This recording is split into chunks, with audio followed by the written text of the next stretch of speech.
Hi!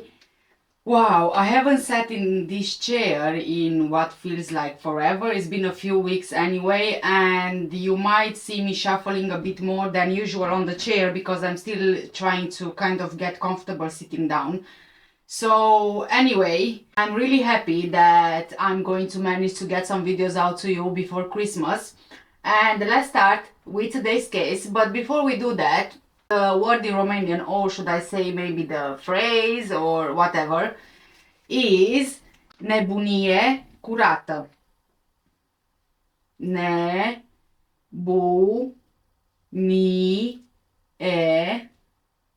curată. Nebunie curată. Well done, guys. You just said pure madness. And oh gosh, I just forgot all about this case. Seriously, I came across it a few years ago and I completely forgot about it. And I have to say that this is one of the most shocking and infamous cases of criminal insanity in American history. For today's case, we are heading to rural Wisconsin in the 1950s to explore the twisted tale of notorious killer and body snatcher Ed Gein. I'm hoping I'm pronouncing his name right, Ed Gein. Even if you don't recognize his name, you've likely seen or heard his lasting impact on pop culture. Today, we are digging deeper into the life and crimes that both disgusted and inspired the nation over 60 years ago, 60, shining a light on the case that gave birth to fictional madmen like Norman Bates from Psycho and Leatherface from the Texas Chain Saw Massacre. What drove this isolated Midwestern farmer's son to commit such unspeakable atrocities involving robbing graves and human remains? And guys, I really have to warn you, this is not for the faint of heart, and yeah, probably you shouldn't be eating, just saying. Gein's acts of evil were clearly triggered by years of abusive upbringing and religious indoctrination at the hands of his overbearing mother, who left Ed utterly dependent on her as a son, yet despising her at the same time. Her sudden death in 1945 appeared to unhinge Gein, sending his already unhealthy obsessions and desires to stay close to women's bodies down extraordinarily depraved paths. So, guys, get ready for the shocking true story of Ed Gein, America's iconic killer known for skinning corpses to construct a woman's suit in a desperate effort to physically crawl inside the feminine psyche he could never emotionally connect with, until his gruesome crimes crossed from dark fantasy into bloody reality. Ed Gein, or Edward Theodore Gein, was born on August 27, 1906 in the small, isolated farming community of Plainfield, Wisconsin. His early life on the family's isolated farm set the stage for his later obsessions and unimaginable horrors. Ed's father, George Gein, was an alcoholic failure of a man who was unable to keep a job.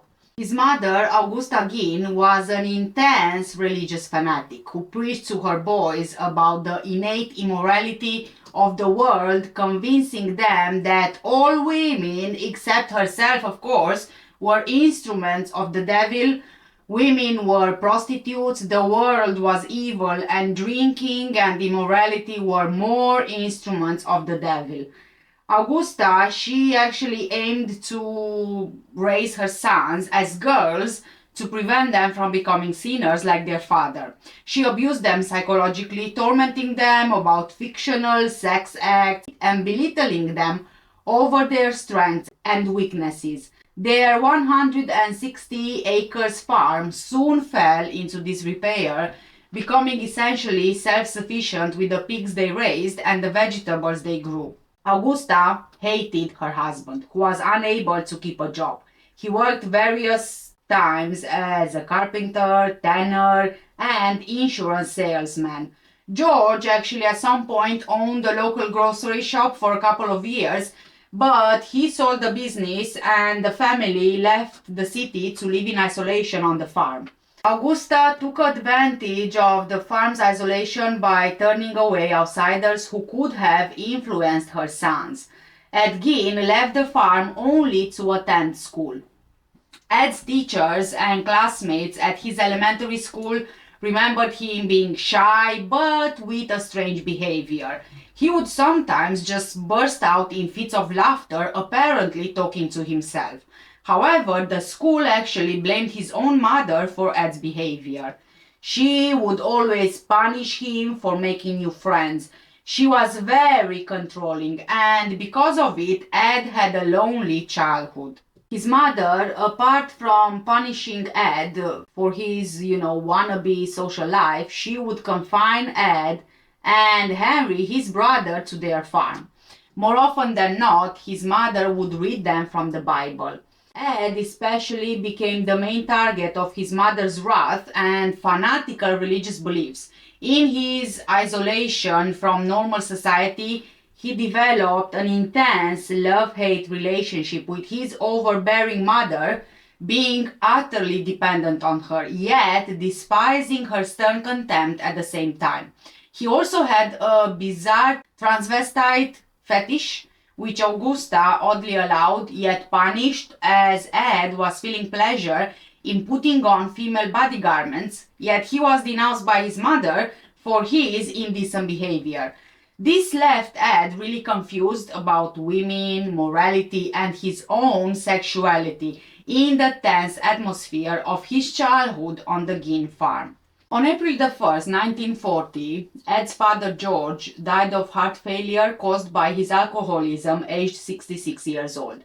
Ed and his brother Henry began doing odd jobs around town to help cover expenses. The brothers were, generally considered reliable and honest by residents in the community.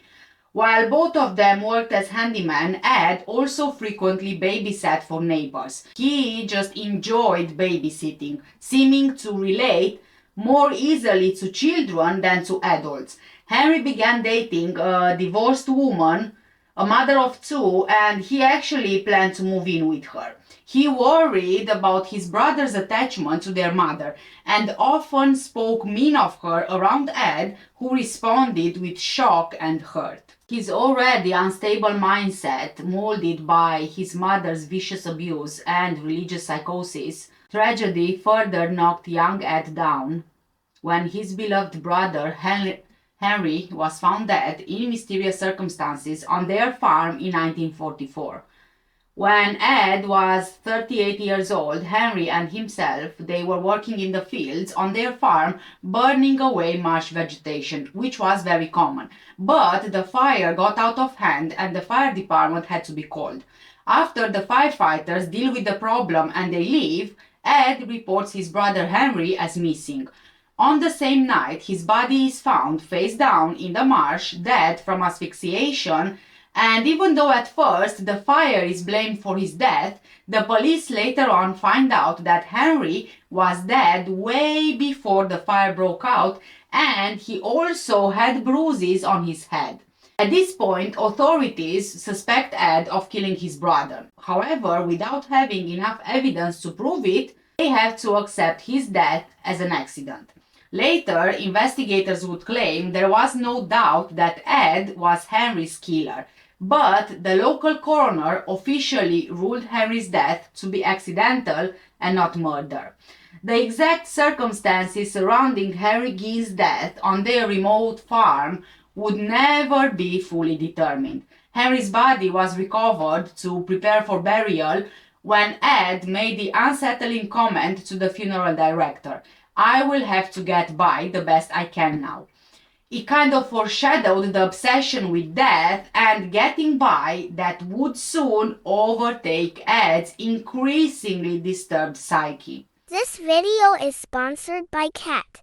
Guys, if you are still doing your Christmas shopping. Just know that I am an Amazon influencer, and if you usually shop on Amazon, please use my link under this video. This way you support me and my channel. From any purchase you make through my link, I will earn a small commission. You can buy anything you want from Amazon, as long as you first visit Amazon through my link.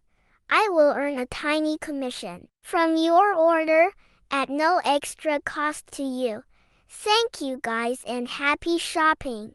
Ed and his mother were now alone. Augusta had a paralyzing stroke shortly after Henry's death, and Ed devoted himself to taking care of her. Sometime in 1945, Ed would later remember, he and his mother, they visited a man called Smith, who lived nearby, to buy some straw. And I have to give you a warning here, incoming animal attack. According to Ed, Augusta witnessed Smith beating a dog. A woman inside the Smith home came outside and yelled for him to stop, but Smith actually beat the dog to death. Augusta was extremely upset by this scene. However, she wasn't upset because of the cruelty toward the dog and the brutality, but rather she was upset at the presence of the woman. Augusta told Ed that the woman was not married to Smith, so she had no business being there. Smith's harlot, Augusta angrily called her. Augusta had a second stroke soon after, and her health worsened rapidly. She died on December 29, 1945, at the age of 67. And I think it goes without saying that Ed was simply devastated by her death. In the words of author Harold Schechter, he had lost his only friend and one true love, and he was absolutely alone in the world. Ed just lost his domineering mother, leaving him completely alone and unable to cope with life. He essentially became a recluse on the rundown farm, only occasionally going into town.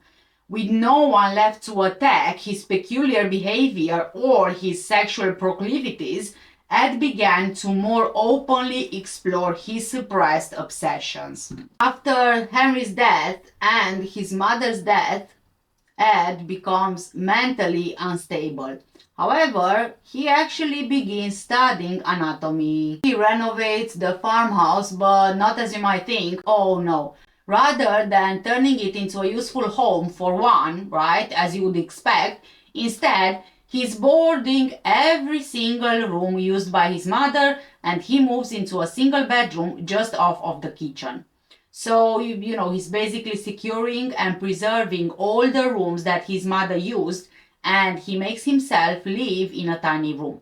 I think that you can already see what an impact his controlling mother had on him. It's like he converted the farm into a shrine to his mother. Da, Bob. Da. Dice? Ah, thank you, Bobs. Da. In Ed's eyes, his mother deserves all the rooms she walked in, kept pristine, in perfect condition. That's why he's boarding them. But then, because he's been so belittled by his mother up to her death, he thinks he only deserves the smallest room in the house. Whilst the secure part of the farmhouse remains in impeccable condition, the rooms he's using soon become very deteriorated, as he's not bothered to even keep them clean. Even after his mother's death, he's still remaining secluded on the farm, more or less like an animal in a cage, used to living like that for too long, and he doesn't know any better. He becomes interested in death cult magazines and Nazi cannibal adventure stories. However, he's keeping to himself, not sharing his interests with anyone. He probably knows and realizes that it's weird. He developed a fascination with human anatomy from medical books and with tales of cannibalism in pulp adventure magazines that he enjoyed reading. His natural skill at needlework, thanks to his overbearing mother's handiwork lessons, took on a sinister angle. Ed taught himself how to expertly stitch and fashion garments together from unusual material that he would very soon collect. Strange rumors about odd overnight lights and strange growly sounds from the Gein farm also began to circulate locally about the eccentric, isolated single man now alone at the old place. A 16-year-old boy whose parents were friends of Gein and who attended ball games and movies with him reported that Ed kept shrunken heads in his house, which Ed described as relics from the Philippines sent by a cousin who served on the islands during World War II. Upon investigation by the police, these were determined to be human facial skins. Skins carefully peeled from corpses and used by Ed as masks. Ed's primary obsession blossomed into robbing graves as the 1940s turned into the 50s, many just after burial and nearby in Plainfield's main graveyard. He would strip the bodies of the recently deceased women and take various parts to the farm after dark. With these dead bodies as material, literally, Ed began to fashion morbid artifacts. Waste baskets made from skin, chairs and lampshades covered in flesh, bowls crafted from skulls, a fridge dish filled with human organs, and more gruesome home furnishings. During visits to the local grocery store and hardware store, he would voice confusion about the human anatomy, perhaps trying to better understand the bodies that he was mutilating back at the farm. Ed wanted to know more about women's body parts in particular. Later, psychiatric reports said that he seemed fixated on literally getting inside the skin of a woman, perhaps to know the motherly affection he was denied by his own mom in his early life. The chilling theory was that Ed was trying to construct a woman's suit from the flesh of female corpses, complete with skin leggings, an arm vest, torso blanket, and a face mask, a disgusting effort by Ed to crawl inside a woman's skin, since he would never know feminine warmth and acceptance in real life. This bizarre psychosis, constructed from years of abuse and isolation, was clearly accelerating beyond just Ed's fantasies as the 1950s continued on. Ed crossed the line into homicide when he murdered 51-year-old Mary Hogan, a Plainfield saloon owner who occasionally went missing for days at a time when she would be on a drinking binge. She disappeared at the end of 1954, and Ed later admitted that he had shot her dead in her Plainfield tavern. He told police years later that she wasn't missing and she was actually at the farm, which she was, but she wasn't exactly whole. It's believed that Ed stripped and dismembered Mary's corpse, much like his previous graveyard raid, taking choice body parts back to fashion his creations. Her mutilated remains stayed buried at the Gein farm for years before police finally found them. Mary Ann Hogan was 51 years old when she went missing from Plainfield in late 1954.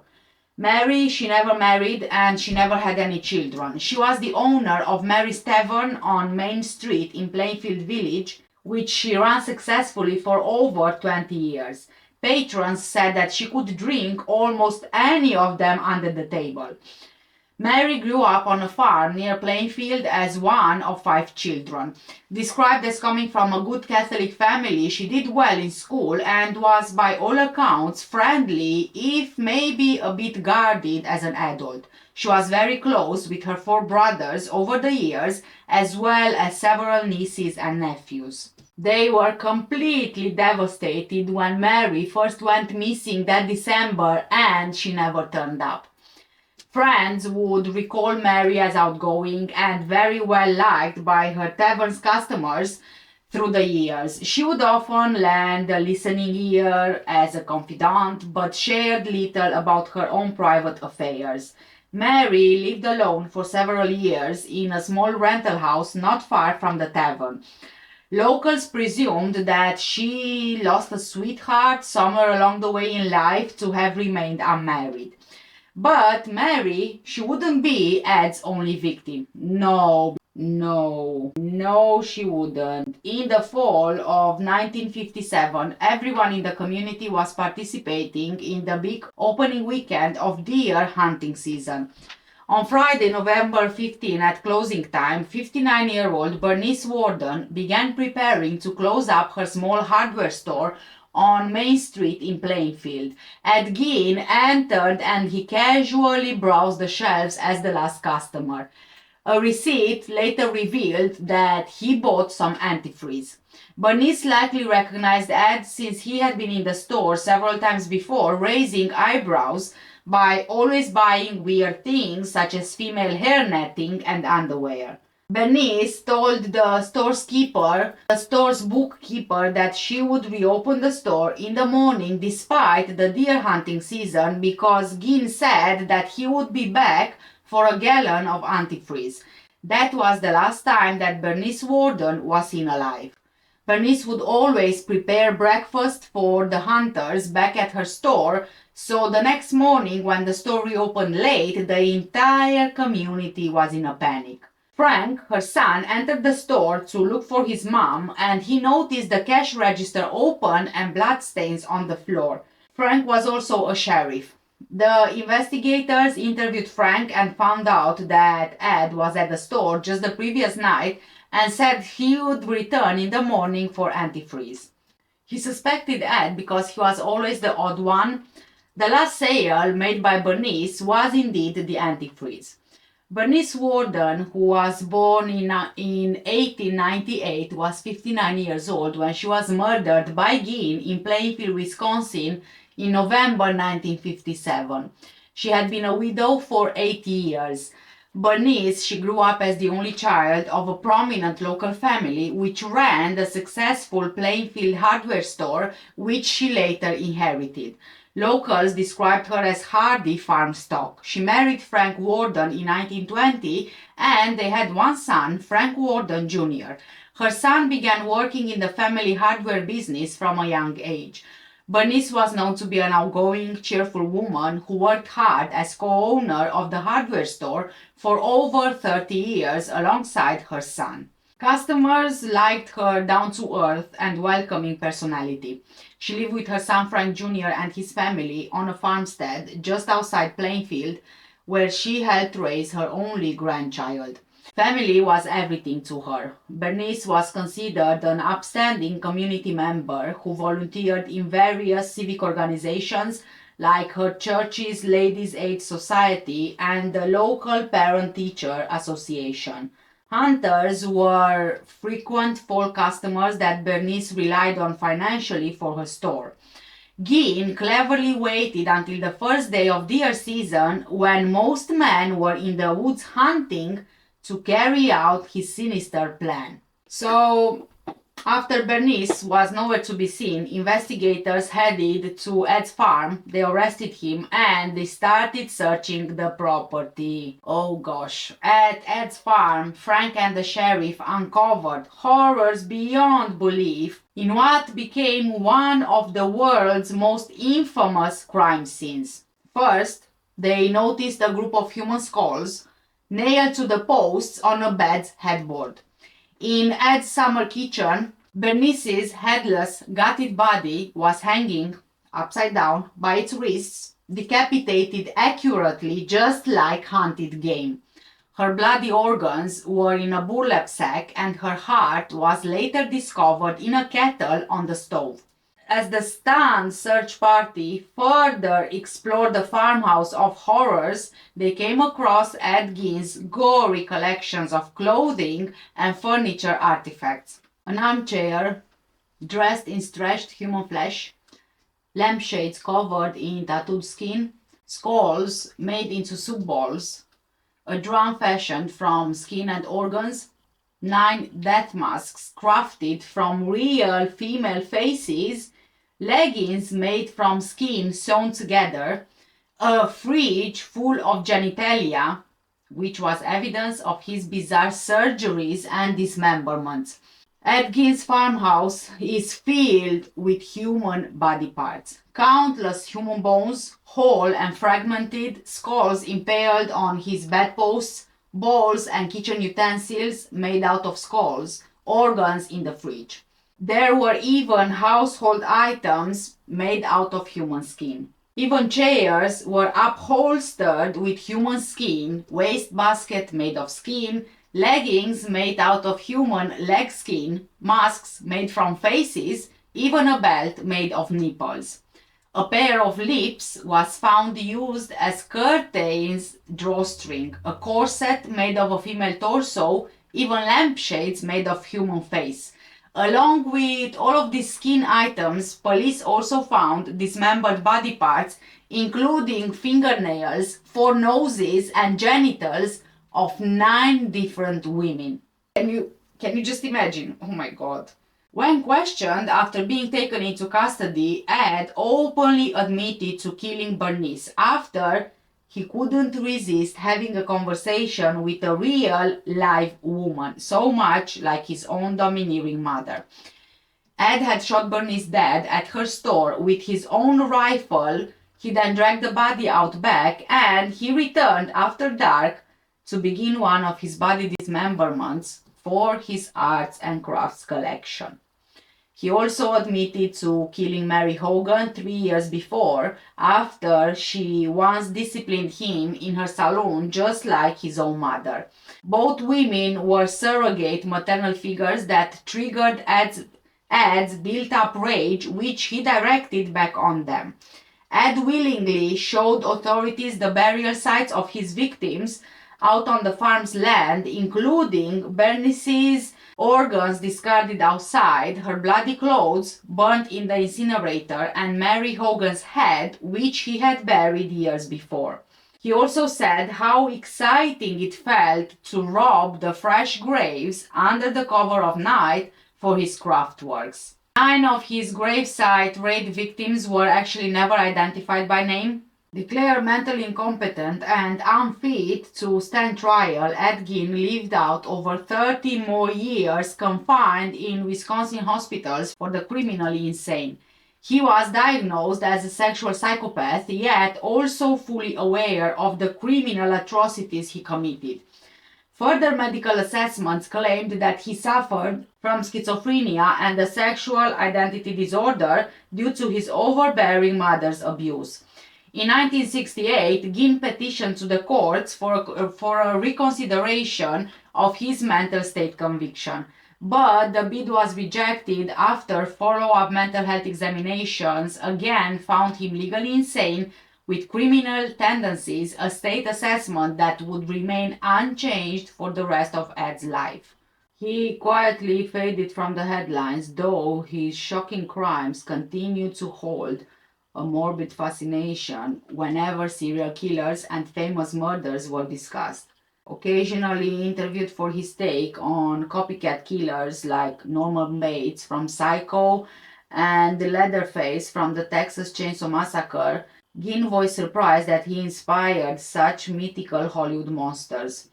"He's just making money on me," Ed once said about Tobe Hooper's classic horror film, which the director freely admitted was inspired by reports of Gein's gruesome House of Horrors. Ed Gein's house and the 195-acre property were appraised at $4,700, the equivalent to $42,000 in 2019. His possessions were scheduled to be auctioned on March 30, 1958, among rumors that the house and the land he stood on might become a tourist attraction. Early on the morning of March 20th, the house was actually destroyed by fire. A deputy fire marshal reported that a garbage fire had been set 75 feet from the house by a cleaning crew tasked with disposing of rubbish. Further, that hot coals were recovered from the spot of the bonfire, and fire from the bonfire's location did not travel along the ground to the house. Arson was suspected, but the cause of the fire was never officially determined. When Ed learned of the incident while in detention, he just shrugged and said, and I quote, "just as well." Ed's 1949 Ford sedan, which he used to hold the bodies of his victims, was sold at public auction for $760, the equivalent to $6,700 in 2019, to Carnival sideshow operator Bunny Gibbons. Gibbons charged carnival goers 25 cents admission to see it. Ed spent the last decades of his life in the Mendota Mental Health Institute. He was generally regarded as a model patient during his lengthy incarceration. However, in 1977, at age 71, a reporter snuck into Ed's room for an interview, pretending she was his niece. Hospital staff quickly kicked her out, which led to Ed becoming distraught and reverting severely enough back to his psychotic mental state that he recounted feelings of digging up graves again. After several strokes in his final years left him debilitated, Ed Gein died at age 77 on July 26, 1984, due to respiratory failure. His graveyard in Plainfield Cemetery quickly became a morbid tourist attraction for those intrigued by his bizarre crimes, which continued to serve as fictional inspiration for horror movies about deranged killers. His Plainfield farmstead was frequently vandalized by creepy souvenir seekers until it burned down in 1958 under mysterious circumstances. So, what drove this boy, then man, into becoming one of the world's most legendary boogeymen? Was it the sickening fall into madness because his life of tortured isolation at the hands of his religious yet hateful mother, twisting his mind into obscene avenues of suppressed desires? Or did that overbearing parental abuse just unleashed already evil thoughts playing in Ed Gein's mind? Nature versus nurture assessments of Gein's heinous crimes reveal them to be likely a combination of both factors. Some, including his childhood friend and handyman Joe Ross, theorized that perhaps a sledding accident which gave Ed a severe concussion when he was 5 years old could have aggravated certain inborn psychosis tendencies. The medical community frequently debated whether trauma or tumors might prompt abnormal mental behavior. In his isolated state, Ed's sick obsessions crystallized into seeking tactile connections by literally wearing corpses like a bodysuit. Psychiatrists characterized his behavior as manifesting an obsessive fetish sexuality due to his fears of and desires for intimate relations. Ed was also considered a suspect in several other unsolved cases in Wisconsin, including the 1953 disappearance of Evelyn Hartley, a La Crosse babysitter. During questioning, Washara County Sheriff Art Schlee assaulted Ed by banging his head and face into a brick wall. As a result, Ed's initial confession was ruled inadmissible. Art died of heart failure at age 43 in 1968 before Ed's trial.